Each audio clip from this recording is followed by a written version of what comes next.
16 अप्रैल से संसद के बजट सत्र की विशेष बैठक का आयोजन होने जा रहा है और उसके पहले आज नारी शक्ति वंदन का ये कार्यक्रम, मैं इसके लिए इस कार्यक्रम के जरिए हमें देश की कोटि कोटि माता बहनों का आशीर्वाद मिल रहा है और मैं इस कार्यक्रम में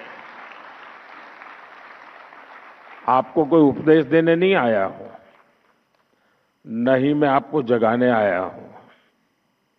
मैं आज आया हूं आप सबके, देश की कोटि कोटि माताओं बहनों के आशीर्वाद लेने के लिए।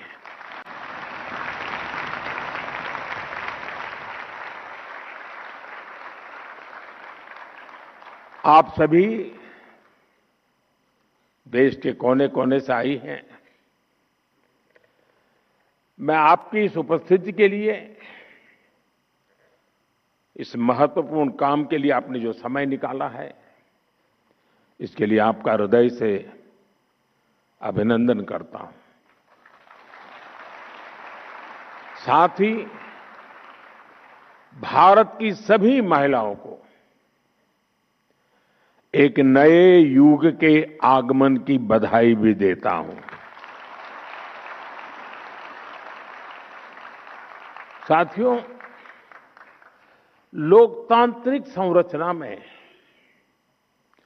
महिलाओं को आरक्षण देने की जरूरत दशकों से हर कोई महसूस कर रहा था, चर्चा भी होती थी। इस विमर्श को करीब करीब 4 दशक बीत गए, 40 साल बीत गए। इसमें सभी पार्टियों के और कितनी ही पीढ़ियों के प्रयास शामिल है। हर दल ने इस विचार को अपने अपने ढंग से आगे बढ़ाया है। 2023 में जब नारी शक्ति वंदन अधिनियम आया था, तब भी सभी दलों ने सर्वसम्मति से इसे पास कराया था।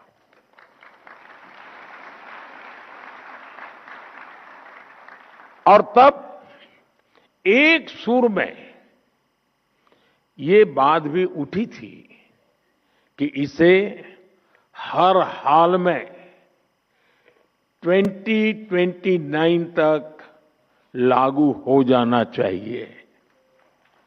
ये बात सबने कही थी। कानून पारित हो लेकिन लागू न हो, ये सदन में किसी को मंजूर नहीं था। और खास करके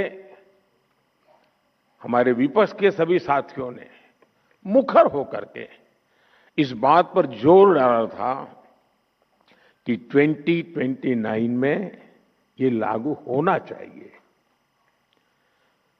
2029 की समय सीमा को ध्यान में रखते हुए सरकार ने, क्योंकि विपक्ष ने जो बात रखी थी हमारे लिए वो बात भी गंभीर होती है, और इसलिए हम लगातार विचार विमर्श करते रहे, मंथन करते रहे,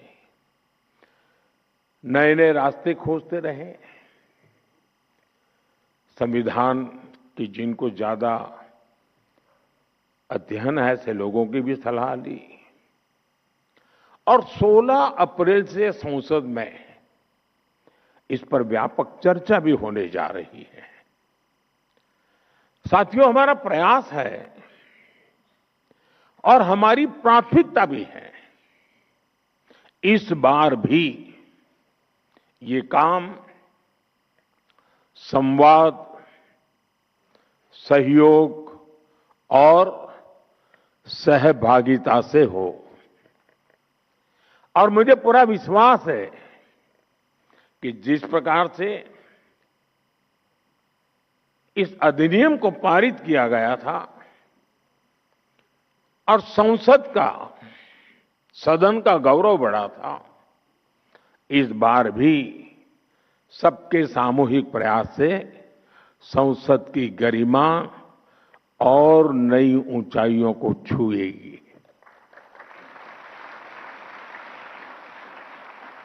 देश की हर नारी को भी अच्छा लगेगा कि हर दल ने राजनीति से ऊपर उठकर उनके हित में ये महत्वपूर्ण निर्णय लिया है, काम किया है। वैसे मैं देख रहा हूं, बीते कुछ दिनों से देश भर में महिलाएं मुखर होकर इस विषय पर बात कर रही है। व्यापक रूप से एक डिबेट चल रहा है और लोकतंत्र की एक बहुत बड़ी ताकत है। विधानसभा और लोकसभा पहुंचने में उनके सपनों को, आप सबके सपनों को नए पंख मिलने जा रहे हैं।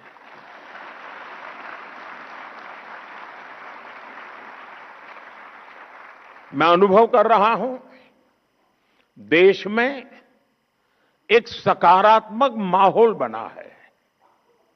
साथियों, आजादी की लड़ाई से लेकर संविधान सभा के निर्णयों तक स्वतंत्र भारत की नींव रखने में भारत की नारी शक्ति ने असीमित योगदान दिया है। इतिहास गवाह है। और आजादी के बाद भी जिन महिलाओं को प्रतिनिधित्व का मौका मिला, उन्होंने देश के लिए बहुत शानदार काम किया है। हमारे देश में राष्ट्रपति से लेकर प्रधानमंत्री तक महिलाएं जहां भी रही हैं, उन्होंने अपनी अलग लेगेसी बनाई है। इस समय भी हमारे देश में राष्ट्रपति जी से लेकर वित्त मंत्री तक ऐसे अहम पद महिलाएं ही संभाल रही है। उन्होंने देश की गरिमा और गौरव दोनों को बढ़ाया है। साथियों, हमारे देश में महिला नेतृत्व का एक बेहतरीन उदाहरण पंचायती राज संस्थाएं भी हैं। आज भारत में 14 लाख से अधिक महिलाएं लोकल गवर्नमेंट बॉडीज में सफलतापूर्वक काम कर रही हैं।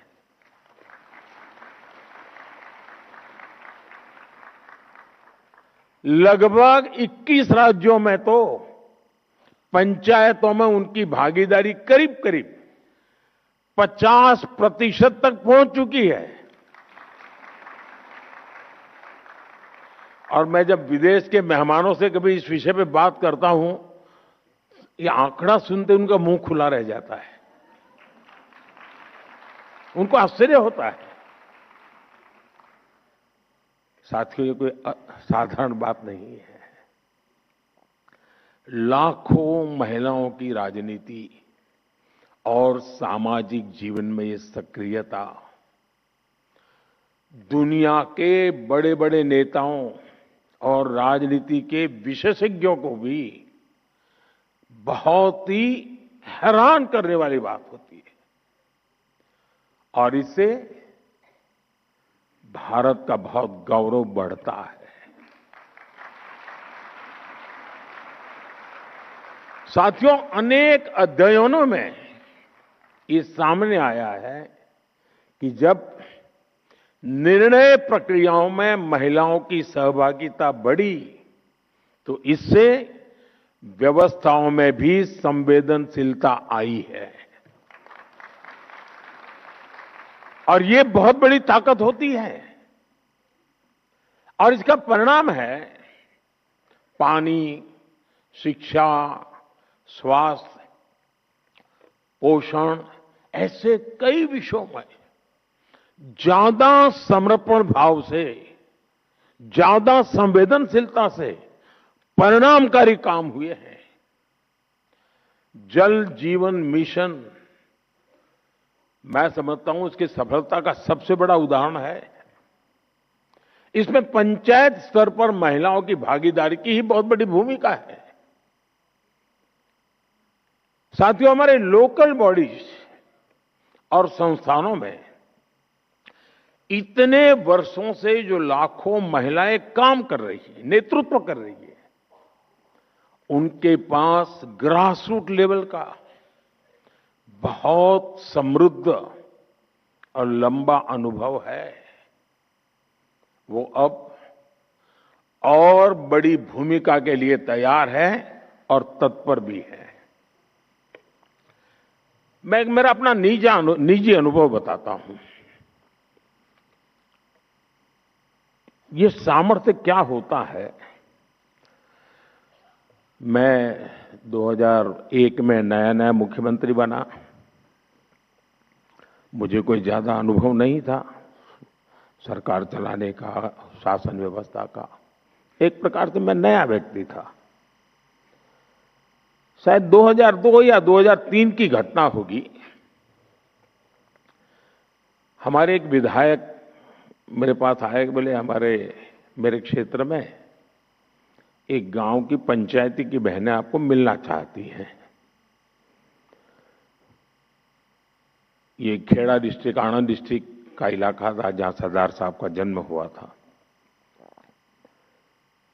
तो मैंने कहा भाई उनको पंचायत का कोई काम होगा तो पंचायत मंत्री को मिला लीजिए उनको। नहीं, बोले साहब वो आपसे मिलना चाहते हैं। मैं कहा क्यों? तो बोले पंचायत में सबकी सब मेंबर महिलाएं हैं, एक भी पुरुष मेंबर ही नहीं है हमारी पंचायत में। मैंने कहा ऐसे कैसे?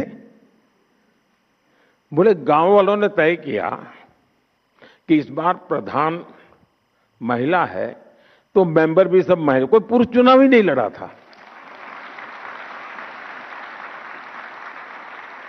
तो मेरा ध्यान स्वाभाविक गया। मैंने कहा भाई जरूर मैं मिलूंगा।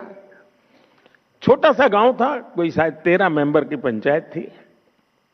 तो मैंने उनको समय दिया, वो सब आई मिलने के लिए। वो 13 बहनें थी, उसमें जो गांव की प्रधान बनी थी वो शायद 8वीं कक्षा तक पढ़ी थी। बाकी जो बहनें थी, एक दो बहनों तो घूंघट भी लगा हुआ था। वो ज्यादा शायद कुछ तो होगी जिन्होंने स्कूल भी नहीं देखा होगा। तो सब आए। मुझे लगता है ये सब बड़े बड़े लोगों ने उनको कोई मेमोरेंडम पकड़ा दिया होगा, कुछ मांग लेकर के आए होंगे कि मेरे गांव में ये करो, मेरे गांव में वो करो। मैं हैरान था, उनके हाथ में कोई कागज नहीं था। तो बैठे, मैंने परिचय किया। तो पूछा आपने समय मांगा था, क्या काम है? नहीं, बोले कोई काम नहीं है। ऐसे ही बोले हम चुनकर आए हैं तो मिलने आए थे। अब ये भी मेरे लिए बड़ा आश्चर्य था, वरना नेता लोग आते हैं तो सिर्फ मेमोरेंडम लेके आते हैं। फिर मैंने उनको पूछा, अच्छा बताइए, मैंने कहा कि आपको अगर 5 साल इतना बड़ा काम मिल गया, आप सब बहनें गांव को संभालने वाली हैं, तो आपका सपना क्या है? 5 साल में क्या करोगे आप लोग? गांव में कैसा करोगे? सामान्य होता तो क्या जवाब देता? ये जो हम जैसे बड़े बड़े दिखते हैं ना, वो क्या जवाब देते? स्कूल बना लेंगे, अस्पताल बना देंगे, रोड बना देंगे, ऐसे ही जवाब देते। उस दिन 8वीं कक्षा पढ़ी हुई इस प्रधान ने और उसके साथ आई हुई महिला मेंबर्स ने मुझे जो जवाब दिया, वो शायद दुनिया का बड़े से बड़ा अर्थशास्त्री नहीं दे सकता है। और वो बात आज भी मेरे लिए एक लेसन की तरह है। मैं सीएम बना, पीएम बना, लेकिन उस पंचायत की महिलाओं की वो बात मेरे लिए आज भी मार्गदर्शक है। आपको आश्चर्य होगा ऐसा क्या जवाब दिया होगा। जब मैंने उनको पूछा क्या करेंगे आप, 5 साल आपको मिले हैं, गांव ने आपको नहीं बढ़ाया था, तब उन्होंने मुझे जवाब दिया साहब एक इच्छा है। मैंने कहा क्या? और वो जवाब आज भी मेरे कानों में गूंजता रहता है।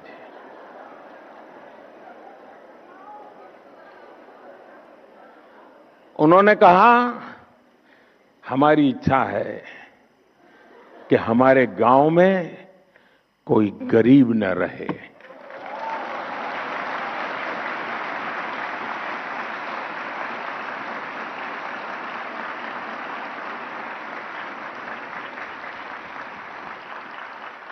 बड़े से बड़े अर्थशास्त्रियों के लिए भी इससे बड़ा कोई संदेश नहीं हो सकता है।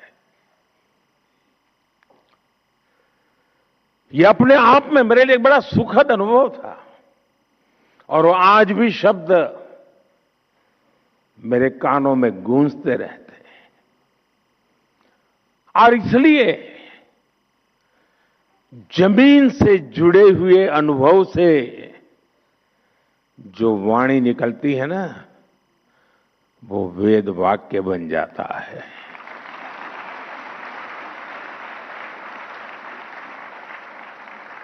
और इसीलिए साथियों, नारी शक्ति बंधन अधिनियम को लागू करना ऐसी सभी महिलाओं के जीवन का बहुत बड़ा अवसर बनने जा रहा है। अब पंचायत से आगे बढ़कर पार्लियामेंट पहुंचने का उनका सफर और आसान होने जा रहा है। साथियों, आज विकसित भारत की हमारी यात्रा में महिलाओं की भूमिका और भी अहम हो गई है। मुझे संतोष है कि 2014 में आप सबने, देशवासियों ने हमें यहां सेवा करने का अवसर दिया है और तब से लेकर अब तक हमारी सरकार ने महिलाओं के जीवन चक्र के हर पड़ाव के लिए योजनाएं बनाई, उन्हें सफलतापूर्वक लागू किया। आज पहली सांस से लेकर आखिरी सांस तक हमारी सरकार कोई न कोई योजना लेकर के भारत की बहन बेटियों की सेवा में हाजिर है।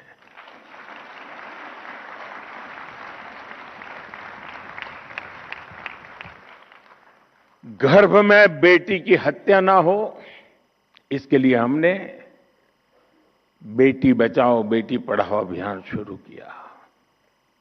गर्भ की अवस्था में मां को सही पोषण मिले, इसके लिए हर गर्भवती मां को मातृ वंदना योजना के तहत 5,000 रुपए की आर्थिक मदद दी। जन्म के बाद बेटी को पढ़ाई में मुश्किल ना हो, इसके लिए ज्यादा से ज्यादा ब्याज मिले, ऐसी सुकन्या समृद्धि योजना शुरू की। बेटी को गंभीर बीमारी से बचाने के लिए बचपन में उसे सही समय पर टीके लगते रहे हैं, इसके लिए मिशन इंद्रधनुष शुरू किया। बेटी को स्कूल में शौचालय की परेशानी न हो, इसके लिए स्वच्छ भारत अभियान के तहत देश में करोड़ों शौचालय बनाए गए। बेटी को पीरियड्स के दौरान परेशानी ना हो, इसके लिए लगभग मुफ्त में सैनिटरी नैपकिन देने का अभियान शुरू किया गया। बेटी अगर स्पोर्ट्स में आगे जाना चाहती हैं तो उसे खेलो इंडिया अभियान के तहत सालाना 1 लाख रुपए तक की मदद मिल रही है। बेटी अगर बड़ी होकर भविष्य में सेना में जाना चाहे तो उसके लिए सरकार ने सैनिक स्कूल में एडमिशन के लिए दरवाजे खोल दिए, नेशनल डिफेंस एकेडमी में जाने के रास्ते खोल दिए।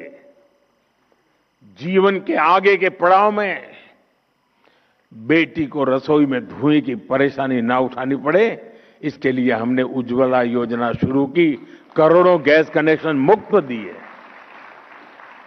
बेटी को मीलों तक सिर पर पानी ना ढोना पड़े, इसके लिए हमने हर घर नल से जल अभियान शुरू किया।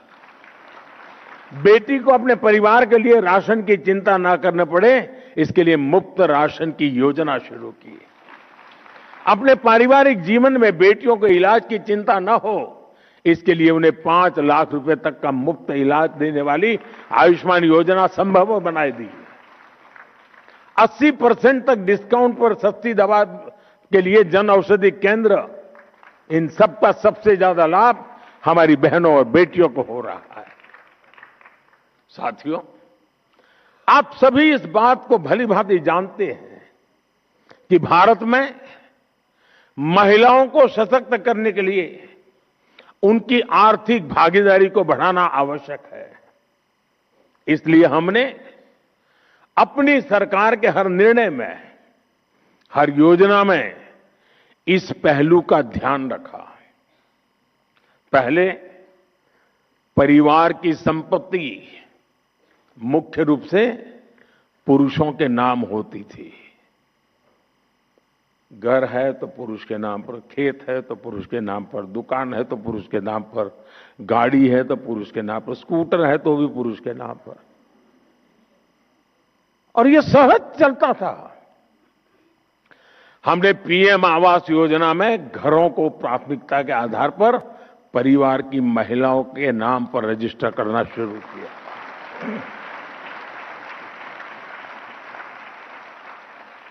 बच्चे स्कूल जाते हैं तो स्वाभाविक रूप से पिता का नाम लिखा जाता है। हमने आकर के शुरू किया, मां का नाम भी लिखा जाएगा।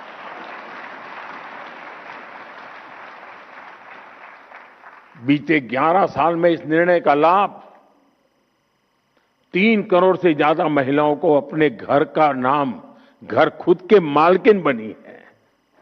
इससे आज घरों में महिलाएं भी आर्थिक रूप से सशक्त बन रही हैं। आमतौर पर पिता और बेटा कुछ व्यापार की बात करते हैं ना, और अगर मां चाय लेके आए और थोड़ी देर खड़ी रहे, अरे तुम जाओ किचन में काम करो, हम बात कर रहे हैं। मैं गृहस्थी नहीं हूं, लेकिन पता बहुत है।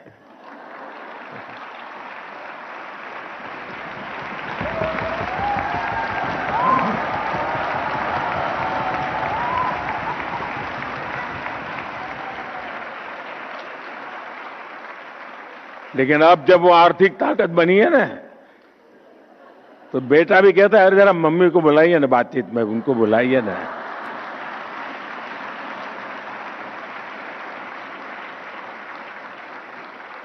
साथियों, 2014 में हमारे देश में करोड़ों महिलाएं ऐसी थी जिन्होंने कभी बैंक का दरवाजा भी नहीं देखा था।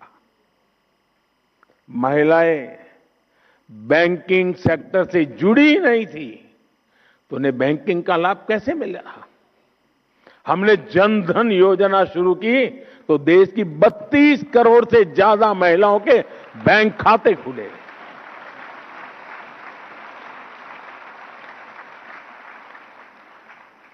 मैं जब गुजरात में था तो एक निर्णय मुझे बड़ा शुरुआत में बड़ी कठिनाई हुई थी। गुजरात में कोऑपरेटिव डेयरी का बड़ा साम्राज्य है, बहुत बड़ा काम हो रहा है, और पशुपालन का ज्यादातर काम हमारी माताएं बहनें करती हैं। वो दूध भरने के लिए जाती हैं और फिर वो पैसे हफ्ते के बाद वो देते हैं, तो पुरुषों के देते थे पैसे।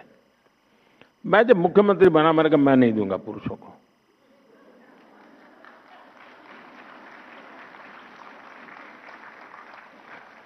उस समय मैंने बैंकों में जो दूध भरने आने वाली बहनें थी, उनके बैंक खाते खुलवाए, और उस समय डेयरी में दूध का पैसा सीधा महिलाओं के बैंक खाते में जाने लगा।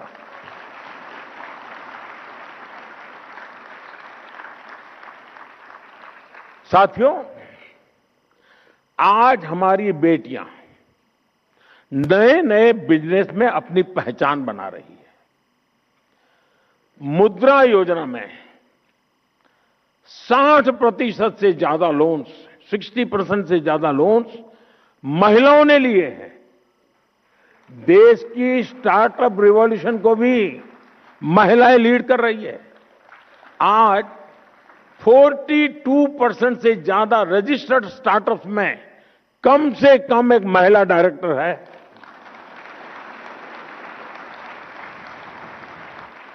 महिलाओं के करियर पर प्रभाव ना पड़े, इसके लिए हमने मैटरनिटी लीव को भी बढ़ाकर 26 हफ्ते कर दिया है। दुनिया के समृद्ध देशों में भी ये सुविधा नहीं है। जब मैं उनको बताता हूं तो आंखें फट जाती हैं इनकी। साथियों, आपको याद होगा कुछ साल पहले देश ने स्किल इंडिया मिशन लॉन्च किया था। हमने वोकेशनल ट्रेनिंग प्रोग्राम शुरू किए थे। आज उसका परिणाम हम हजारों ड्रोन दीदी के जरिए हो रही कृषि क्रांति के रूप में देख रहे हैं। मैं एक बार ये जो ड्रोन दीदी है उनके साथ वीडियो कॉन्फ्रेंस पे बात कर रहा था। गांव की बेटियां हैं, कोई बहू है, वो ड्रोन चलाने से, तो उन्होंने मुझे कहा कि अब तक तो हमें गांव में कोई बुला, अब तो बोले पायलट कह के बुलाते हैं, हमारी पहचान बन गई, हम पायलट है। यानी परसेप्शन कितना बड़ा तेजी से चेंज हो सकता है एक छोटे से निर्णय से। महिलाएं टेक्नोलॉजी के जरिए आधुनिक खेती करना सीख रही है। आपको ये जानकर खुशी होगी कि पिछले 11 साल में करीब 10 करोड़ महिलाएं स्वयं सहायता समूहों से जुड़ी हैं। सरकार ने ग्रामीण अर्थव्यवस्था को गति दे रही ऐसी 6 करोड़ बहनों को लखपति दीदी बनाने का लक्ष्य रखा है और इसमें से 3 करोड़ से ज्यादा ग्रामीण महिलाएं लखपति दीदी बन चुकी है।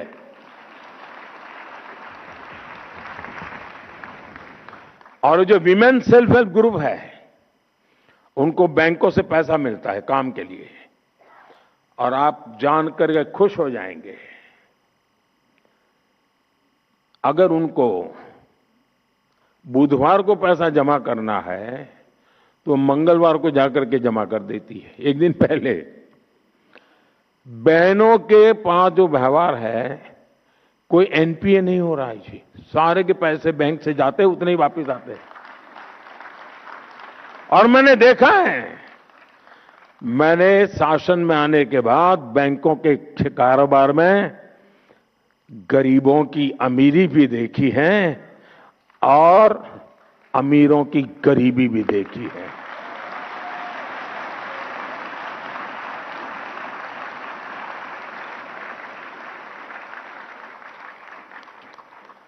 इतना ही नहीं साथियों, ये हमारी माताएं बहनें वोकल फॉर लोकल की ब्रांड एम्बेसडर बन रही हैं। बहनों, विमेन लेड डेवलपमेंट के विजन की बहुत बड़ी सफलता यह है कि इसने महिलाओं के प्रति पुरानी सोच को चुनौती दी है।